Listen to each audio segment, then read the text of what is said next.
Okay, good afternoon and welcome to this hybrid meeting of the Grant Subcommittee of the Policy and Resources Committee. I would remind all attendees that this meeting is being recorded and broadcast live on the Council's YouTube channel. I don't think there are, there's one. I have agreed the attendance of one elected member remotely and would remind all remote attendees to mute their microphones when not speaking. For any members of the public watching, please note that all public committee reports, including details of specific recommendations, are available on the Council's website. So we'll just move on to the meeting.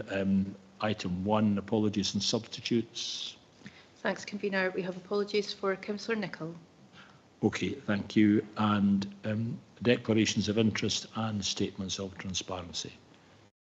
Okay, I don't think there's any there. I'll move on. Third minute of the previous meeting, that was the meeting on the 2nd of September. Is that a correct record? Okay, thank you for that. And we'll move on to the item of business today. Item 4, Transport Scotland Bus Infrastructure Fund. There's a report by Graham Daly and we have Matt Robertson in the chamber to talk to it. So over to you, Matt. Thank you, Convener. This report seeks approval to accept and utilise external funding totalling £403,550 from Transport Scotland's Bus Infrastructure Fund. So there's two strands of the funding. We've got Tier 1 of £191,000 and that's come through the General Capital Grant. Paragraph 5.3 sets out how it is proposed that funding is utilised to upgrade and replace bus shelters in Montrose, which are currently in poor condition. And then we have Tier 2, we have £212,550 has been awarded following a successful application by the Tayside Bus Alliance. Paragraph 5.6 notes that the application was for upgraded bus shelters on routes into Dundee.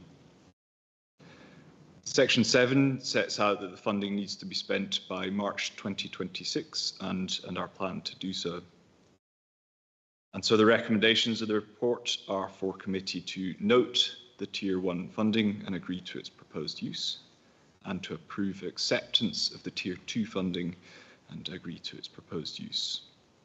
We've got Graham Daly himself, as well as Ian Leith, Team Leader for Transport, on the call for any questions. Thank you. Okay, thanks very much indeed. It sounds like good news. Questions from elected members? Councillor Bell initially.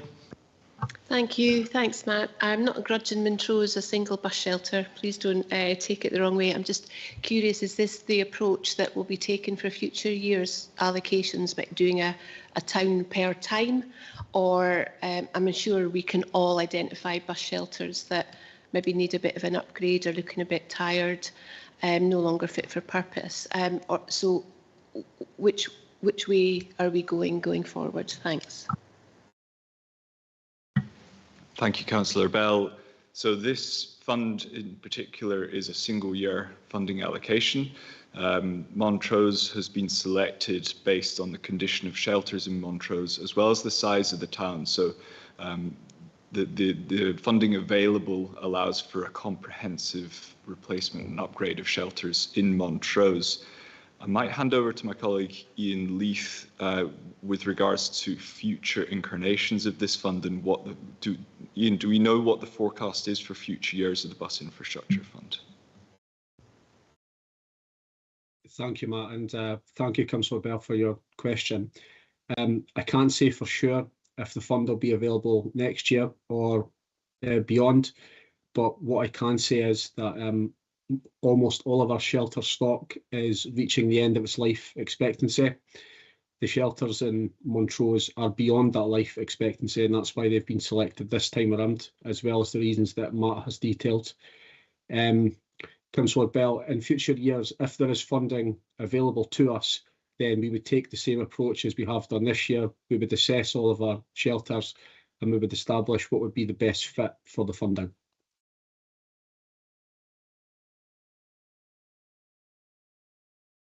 Okay, thanks for that and welcome, Councillor Scott. We're just at the question, we're at questions essentially at the moment. Any other questions? There's one from myself really. In last year's or this year's budget, there was funding put in for cleaning bus shelters now, and also cleaning road signs. I'm not conscious that that's actually happened. And clearly, if you'd spent money cleaning the bus shelters in Montrose, that might be money not well spent, given that we're going to replace them. And it's obviously good news that we are replacing them. I certainly have had a lot of complaints from people in Montrose about the poor condition of bus shelters, and it sounds like they maybe were justified if they were all nearing end of life. It's often about how dirty they are, but clearly they're seen better days. I guess have we got a programme of cleaning them, the ones that we're not going to replace, and perhaps road signs as well, because I've seen no sign of that being done. Thank you, Councillor Duff. Yes, the teams, the respective teams are working on both of those projects. So the cleaning of bus shelters, it's actually Ian's team are working on the procurement of that piece of work. And then the cleaning of road signs, that's the roads assets team. And the roads supervisors are currently putting together a programme of the highest priority signs. We'll report that back through the appropriate channels. That's excellent. Thanks for clarifying that. So no further questions. Any comments from elected members? No. Any comments? I would just have to say, I think it is. I mean, when I read the paper, it's a surprisingly large amount of money. It's £400,000. It's obviously good news. We're trying to encourage people to travel by bus, and we need good facilities for that. And it's good to hear. As an elected member representing Montrose, I'm obviously delighted about it. It's obviously due to the extensive lobbying that elected members in Montrose have made on this issue. I would say that, but it would probably be a lie. But it is good. It's good to see this. And obviously, I guess as it's Transport Scotland funding, there's no guarantee we're going to get the same amount next year. But I suppose we apply, and if we can get it, great. We spend it, and we have a prioritised rationale for that. And I can see the rationale of doing one town at a time, and that sort of thing. So I think it's a good news story. Often people, it's nice to actually be able to say to people, well, actually, we can do something about it. So people will notice the difference, and hopefully they'll be pleased. So I think it's a good news story. So that's really, I don't see any other comments from anyone. Just say thanks for your attendance today, and have a good rest of the day. Thank you. Councillor Duff, we need to agree this. Oh yeah, okay, we've got to agree it. Yep. Agreed. Agreed. Okay. Agreed the actions. Okay. Thanks for that. Thank you. Can you stop the live stream, please?